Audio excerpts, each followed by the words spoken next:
How's it going, everyone? You're tuned in to the Fast Lane Podcast.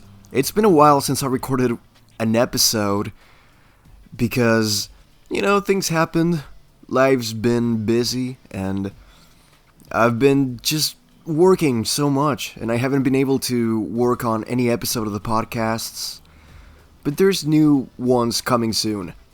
But in today's episode, I have a really cool guest, which is not just any Alex.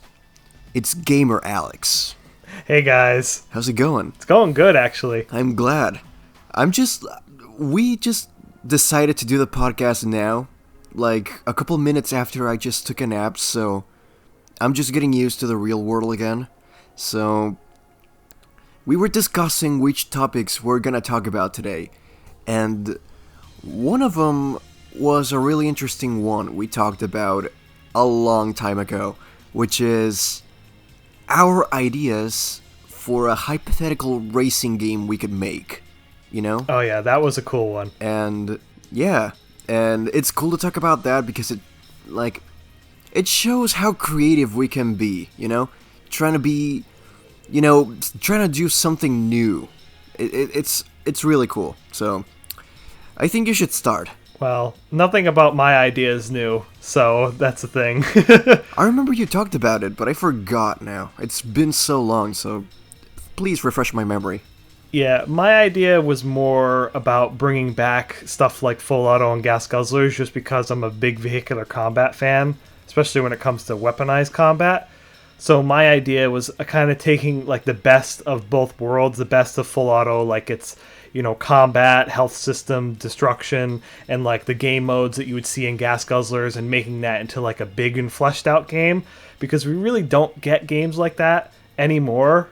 Or even back then they were kind of few and far between, but especially now we don't. And the idea was to give it some type of like story background where the reason why people are fighting with weapons on their vehicles right in this not rundown city, because it wouldn't be post-apocalyptic, would be because Y2K just happened, and this is in a reality where that Y2K, people didn't take it seriously, and the measures weren't put in, so technology started failing, and then that caused the whole world to go to shit really quick. So this would be kind of like the first days or weeks after that, and you would be in that environment where nothing's like war-torn or post-apocalyptic yet, but it's getting to that point and people are fighting over resources and that type of stuff. I would really like to see more racing game stories, and I think that would be a good way to incorporate that into a vehicular combat game especially. That sounds like a dope concept. Like, there's nothing in the media that, in the video game media, I'm saying, that, takes advantage of the almost catastrophe that was Y2K. Even more so racing games. That would be such a cool backstory for one. Even a vehicular combat one, Oh, definitely. I think the Twisted Metal TV show had that as a premise. I can't remember now. It's been a while since I watched, but I think it was like technology failed as well, but I don't know if it was because of Y2K. Yeah. In the Twisted Metal TV show. I think so. I mean, I watched 4 episodes of it. I'm sorry, I need to finish it soon, but I can tell you that I loved it. I love Anthony Mackie in there. He has so much charisma on screen, and it's just amazing. I love that character. It was interesting seeing, because I'm not the biggest like Twisted Metal fan, or haven't played a lot of its games, so seeing the TV show be more comical and lighthearted and goofy compared to what I'm used to with Twisted Metal, where it's much more darker and serious and stuff. At first I'm like, this seems like a weird tonal shift, but then I was told by other people that that's how Twisted Metal was kind of like back in the day, where it didn't really take itself the most seriously. And now when I think about it, like when we have a character called Sweet Tooth who's a crazy clown that sets his head on fire, that makes a lot of sense. Yeah. No, honestly, like, they did their own thing as well, and, it's colorful, it's funny, but it's also really, like, entertaining and engaging. It's a really good show. And going back to your concept, I really love the idea of mixing Full Auto and like a Y2K catastrophe and making a vehicular combat game out of it, it's such a good idea. And in my case, what I had in mind, if I had full creative control, if I could like revive any IP possible, I would do Burnout. And I discussed this with you, but I find it really cool that, like, imagining Burnout having some sort of environmental destruction, I think that would be such a step up from any game they could have made. Oh yeah, definitely. Imagine like the kind of essentially flat out environmental destruction we have, but in like a Burnout game. That would be pretty wild if you think about it. Like you could take down someone on a prop that wasn't there originally because someone like knocked it over or something like that. That could be pretty cool. Yeah, or even like in the video we made with Jake back in the day when we were talking about the racing game franchises we would love to see come back. And you were talking about Burnout having some sort of damage to the barriers. So you don't have a safety net. Actually, you can't wall ride. So that would be cool to have. Yeah, I mean, it was still incorporating like wall riding because of how Burnout is with its drifty handling and stuff. If you want to have tighter courses, you're going to have some of the safety nets. But it would be nice that, like, let's say if you were shunted into a guardrail or you smash someone into a guardrail, they can weaken or break, so it's not a full safety net like it is all the time. Yeah. And that can incorporate into, like, the destruction that you're talking about. Think of, like, something like the guardrails in, Need for Speed Carbon on the canyon streets. Like, something like that. Maybe not as extreme where you just go through it like paper, but just something that creates a little bit more dynamicness to the environment. Because Burnout has always had pretty static environments. Yeah. Great, but static environments. I remember you used an indie game as an example. I remember you used one. It was Race League, I think? Yeah. Yeah, that one had... Yep, it was that game. That one had good damage physics. And, with the guardrails being just dented sometimes. That was really good. But, having a new Burnout game...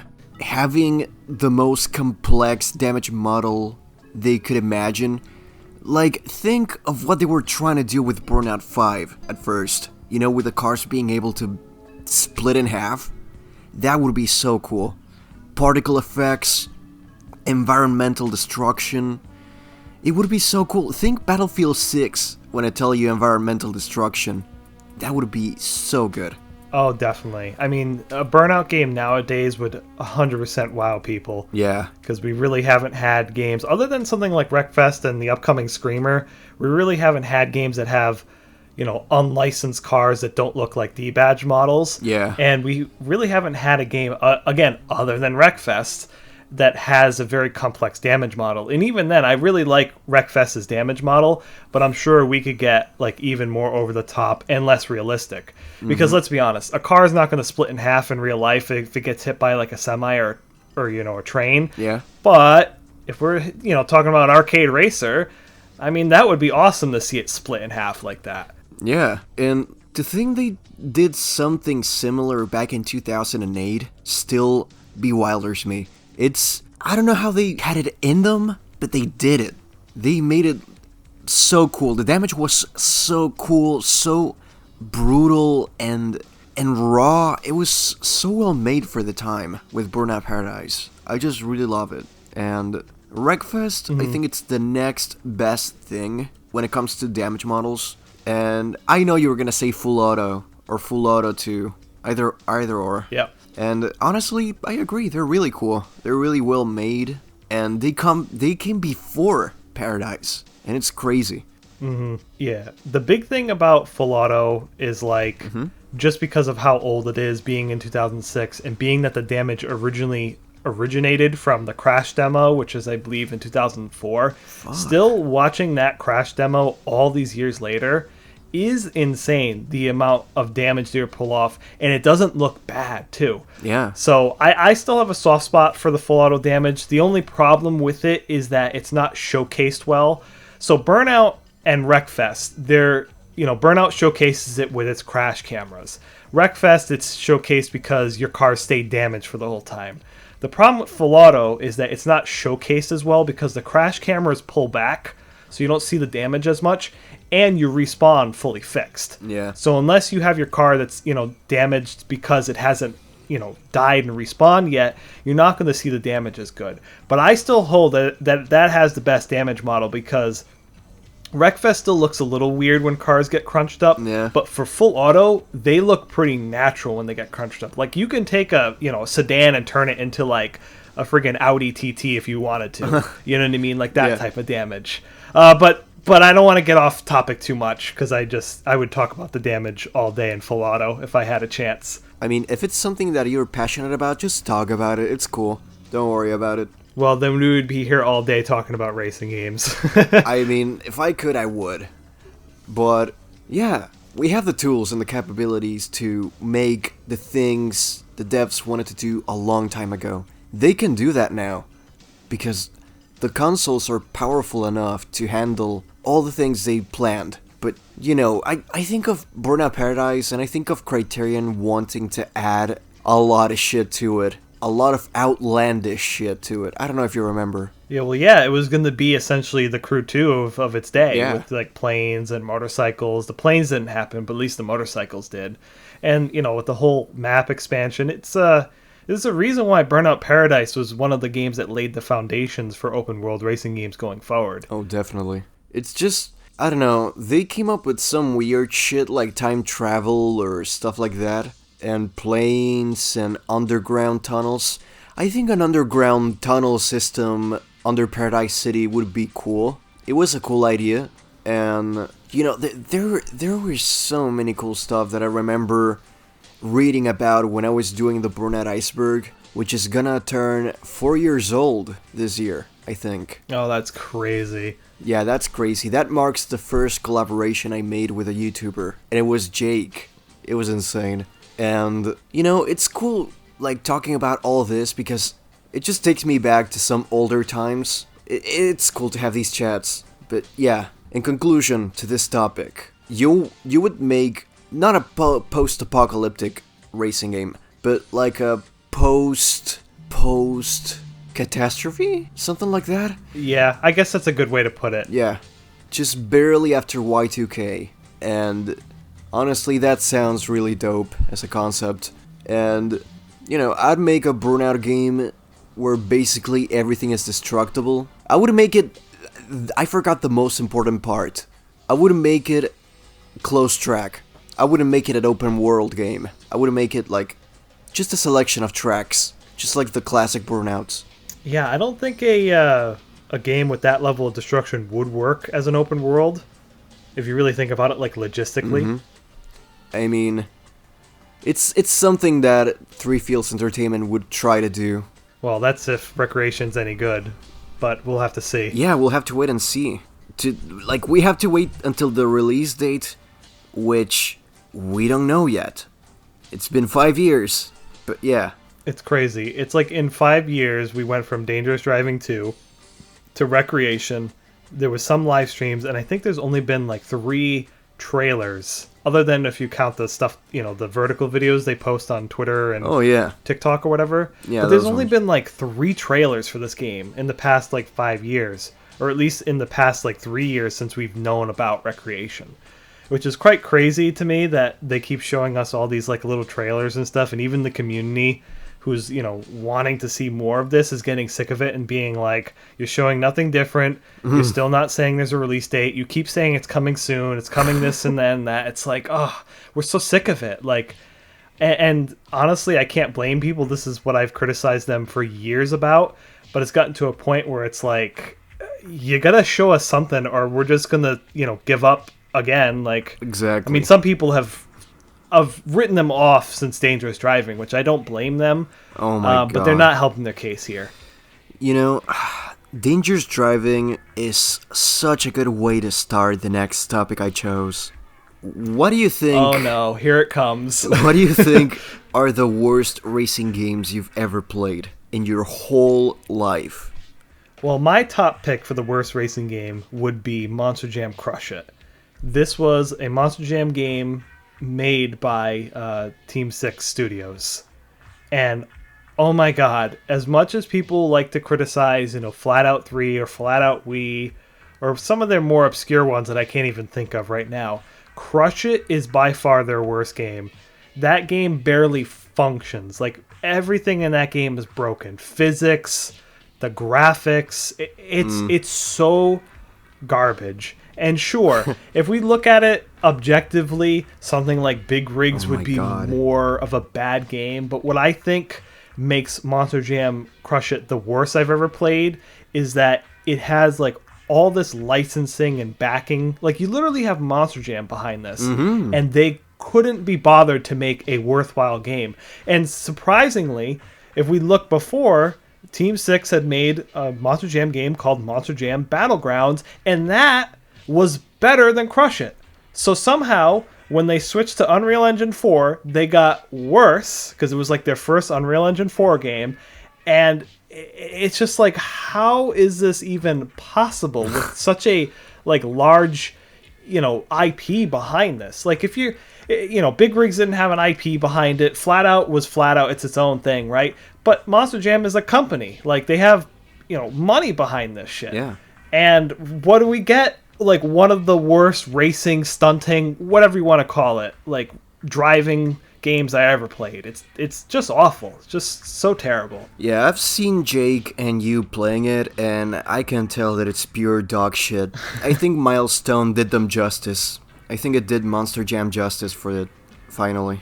Mostly. I wish the game was a little bit more polished, but that's for another conversation. Yeah. Because I want to hear what you think your worst racing game is that you've ever played. Well, that's a good one, because I have many. At least 5, Because I wouldn't say I have high standards when it comes to that. But my god, there's been games that are simply just awful in every single way that I've played. And what would be your top pick? Do you have a top pick from that list? It's tough. Because, in my case, a bad racing game is a boring one.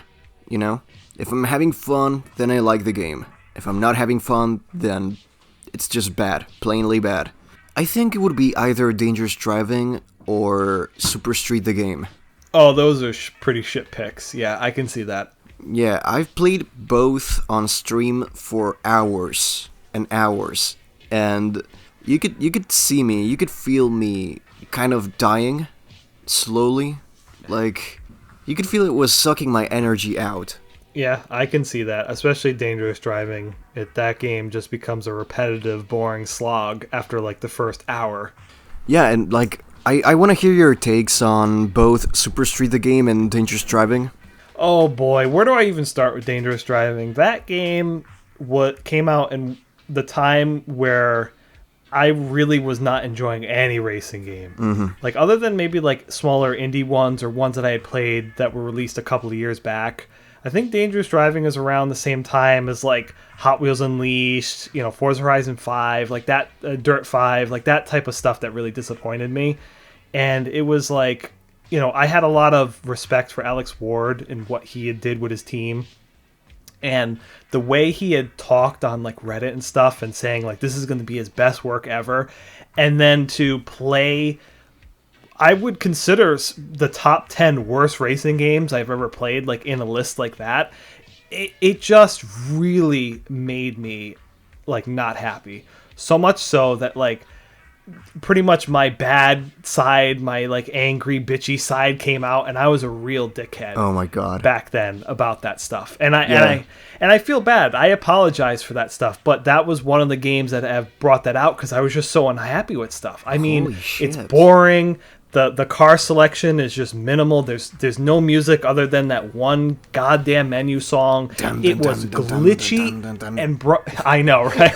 It was glitchy and broken as shit. I mean, what isn't wrong with that game, I think, is the better question. I think the only thing is that the game looks good, but even then, it's more of a generic game that doesn't really have its own stylization other than them ripping off the Burnout 3 menu because they can't do anything fucking new. Yeah. So that game really wronged me in a lot of ways. But Super Street, Super Street is what I still consider one of Team Six's best games. I think their best game is still Street Outlaws 2, and that's still, pretty average or mid. But Super Street is like a close second because there are like enjoyable things in that game. The problem is that it's still Team 6, so the quality just isn't there. Like the handling is too understeery. Mm-hmm. The cars, for some reason, this is the only time I will complain about this, but they actually take way too much visual damage. Like you'll hit a wall and your car becomes like a motorcycle. Like you know what I mean? Like it crunches that much. and it's like I have never seen that where a racing game has too much visual damage. Like how the hell did you do that, Team 6? That's actually impressive, But I, enjoyed my time more with that game, just because of how goofy and stupid it is, and I mean there was probably more budget put into that because it had the Super Street IP, and there's more vehicles and customization and stuff like that. Still not great, but I mean they get the "At least you tried" award for it. Yeah, in my point of view, I'm gonna go through the two games. In my case. So, I really disliked Dangerous Driving because, it was ripping off Burnout 3. It was trying to be something that it wasn't qualified to be that yet, And I would respect the game more if it had its own identity instead of trying to be something it's not. Because this game is not even reaching Burnout 3, a game that was made 15 years before it, It doesn't even reach the height of the worst Burnout games. Exactly. That too. Burnout 2 is the worst one, in your opinion? No. Oh. I would say the one that I dislike the least is Dominator. Because I feel like the stuff that I liked from Revenge isn't in Dominator. And while there's some pretty good things in there, it does feel like a half-hearted attempt, which makes sense. It's not Criterion. But, as I say that, it's not like Dominator is a bad game. No. It's my least favorite, and I think it's the worst Burnout, but, worst as in, a 6 out of 10. You know what I mean? Not like Dangerous Driving, that's a 2 or a 3 out of 10 type of situation. Yeah, it's simply mid. But, I swear to God, I thought I heard you say that Burnout 2 was the worst. But, anyways, it was maybe my head. Hearing voices. But yeah, Dangerous Driving has no sense of collisions sometimes. The collisions are really fucked up in a lot of ways. You're going too fast sometimes and then you hit a little jump and you just cross half of the map in the air. That's the kind of shit that happens sometimes.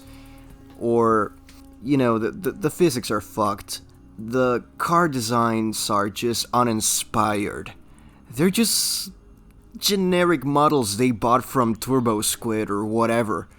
And it just feels held together with tape so badly. And it's just depressing.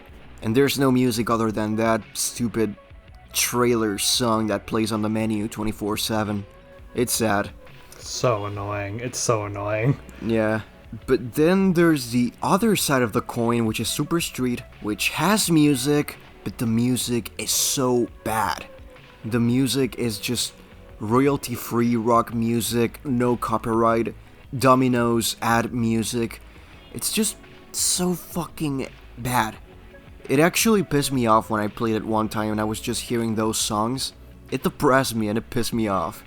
The handling is horrible. Horrible handling. The game's interface is boring, and it's just... everything is just so mid about that game. Even the tracks, they're so bad. But yeah, no, Super Street has to be one of the worst. But I think Dangerous Driving takes the cake to being the worst one. As a long-time Burnout fan, it hurt me playing Dangerous Driving. I mean, it's funny, but it's just... ugh. Yeah, same way how I feel. I was very betrayed by that game. Yeah, but on a good note, before we end the podcast, we're gonna have some good games coming this year or next year, hopefully. We're gonna have Screamer, we're gonna try it out. Tokyo Extreme Racer might have the full release this year. We got Wreckfest 2 in early access, Yeah, Turbo Wreckfest 2. Blast. Honestly, be honest with you, I was talking to another, indie developer when it comes to racing games. Oh. I can't keep up with like the amount of racing games that are coming out, and that's what I was telling him, because it's like there's just so many that it's hard to keep track, and it's like, wow, this is pretty crazy that all these years later, now we finally have more indie developers going into the space and making the games that we should have got years ago. Yeah. Like, I'm making a video right now shouting out indie racing games that I think are interesting, because we have a lot of good things coming out, like Project Turbo Blast. I love that thing. I won't say why. We have Fumes. That thing looks amazing. I saw you play it, by the way. Looks so good. Fumes is fucking awesome. Seriously, we haven't had a vehicular combat game like that in years. It's awesome. Yeah. Although it's technically not a racing game because it's just open world, vehicular combat. But, for vehicular combat fans, that I think is a must-buy already, even in early access. Yeah, it looks really dope.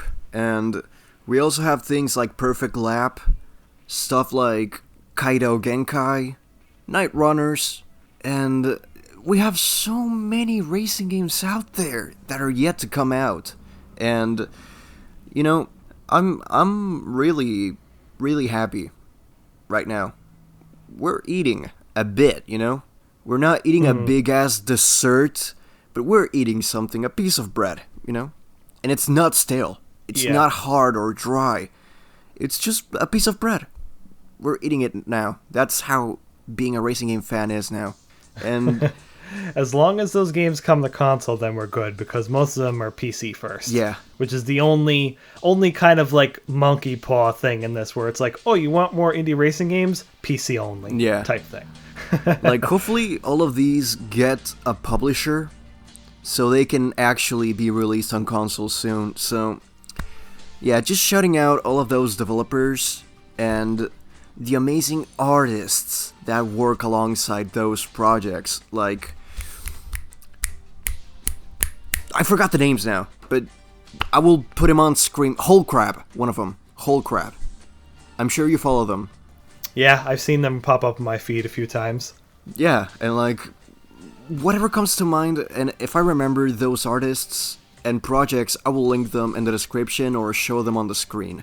So, thank you, Alex, for being in today's episode. It's been amazing finally having to record an episode with you. Yeah. It's been due for a long time. I know, finally we can get this off our plate. Yeah, finally. And do you have something to plug in? Not necessarily, just look at my Gamer Alex YouTube channel, because I make great videos, or at least, I believe I make great videos. So, yeah. But anyways. He's not a terrible person. He's really good. I'm not a terrible person. Well, some people would make you believe that, though. Yeah, whoever hears this, you know who you are. But, yeah, go check out his channel. He has some good things out there.